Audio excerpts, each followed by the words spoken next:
Alright, hey guys, Musnulf here, and welcome to a command block redstone video. In this video we're going to be covering just kind of two little neat tricks that I've been able to do using command blocks.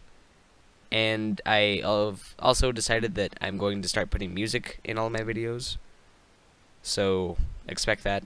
I also just expanded my music library, so I can start using a lot more music. So it starts in this building. Over there is something entirely different, so don't worry about that yet. So up above me you'll see some redstone lamps, and it kind of goes in a maze-like fashion. And right now I can just kind of walk across anywhere and nothing happens. I'll go through this way. Here I have a command block redstone clock, sets above stone and below redstone block, so that these are all powered. Started by this. So what these two command blocks do is this one executes on any player within that building, and it detects whether there is sandstone above me, and then it teleports me back to the main entryway.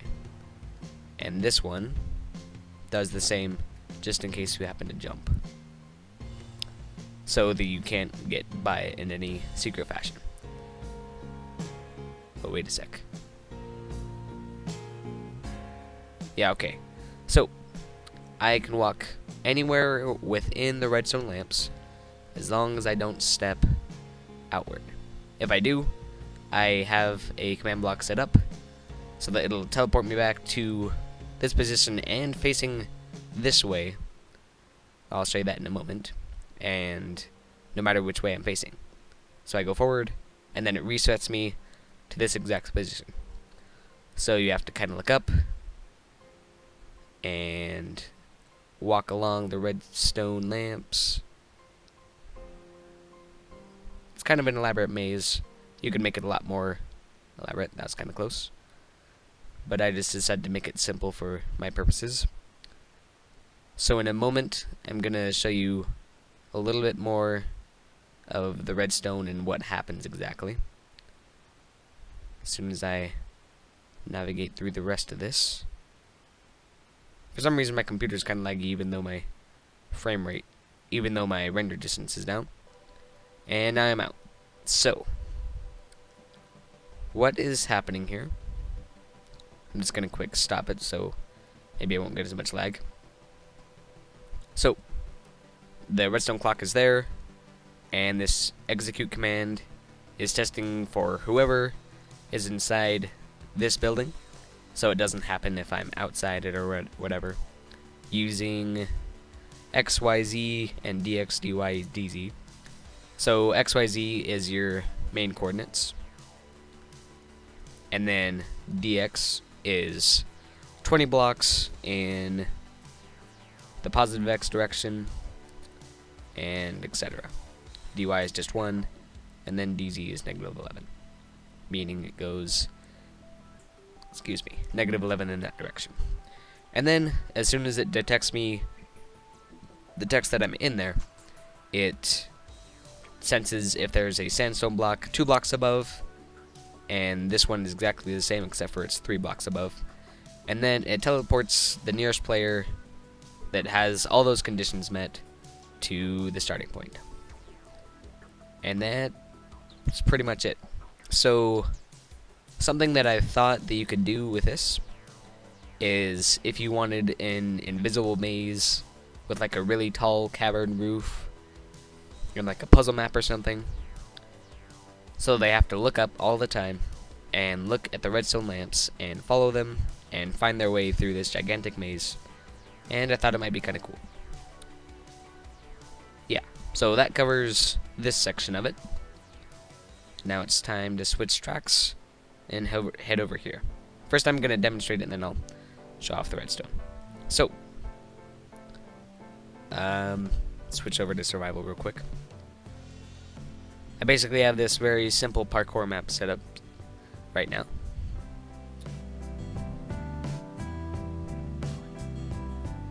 Uh-oh. Oh wait, I forgot to start the machine. Oops. Let's forget that ever happened. And try again.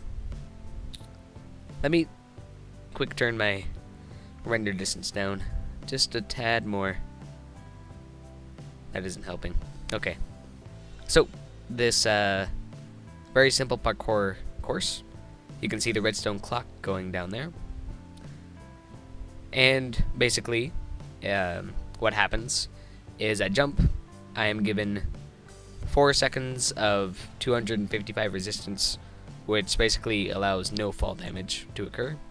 And then after I am given resistance, I am TP'd back up here, and that's it. It doesn't use any detect blocks or anything. So, by the way, these are just like set block commands to turn on and off redstone. So nothing special there. So what is happening is the effect in any player in this certain area, these coordinates, and they happen to match this exact redstone lamp section, and then it gives me 11, which is resistance, 4 seconds of it, and 225 of it. So it allows for no fall damage. Good in a parkour map if you are going to be falling a lot, like in a more difficult one. You fall down, you aren't going to get hurt, and then you're TP'd out. And then the TP thing, TPs any player, I believe they have to be standing on it, and that's how it works. And then teleports them to those coordinates. So something that I missed last time is these are your X. Well, that's your X, that's your Y, and that's your Z. But then there's 2 numbers after it as well. So what happens is look right. Actually, I can't use my mouse. That's rather unfortunate. Hold on, let me figure this out for a sec. Okay, so look at where it says facing west, and then it says towards -X and everything. And then look at the coordinates just to the right of that. It says 91.0, 1.2, and that is what these 2 coordinates are. So it's teleporting me to the X, Y, Z coordinates, as well as 90 and 0. So pretty close to that. And it always centers me, and that's pretty good. So that should cover the redstone. I've covered both mechanisms, and that should just about do it. So I'd like to thank you all so much for watching. If you've enjoyed this little command block creation, leave a like and a comment on some other command block creations you'd like me to do. As of now, I'm working on a arena based on command blocks with enemies of varying effects and weapons and armor. So it'll be progressive and it'll be really cool, I hope. If I get it done in the next couple of weeks. So if you're new to my channel, make sure that you subscribe, and I'll see you all later.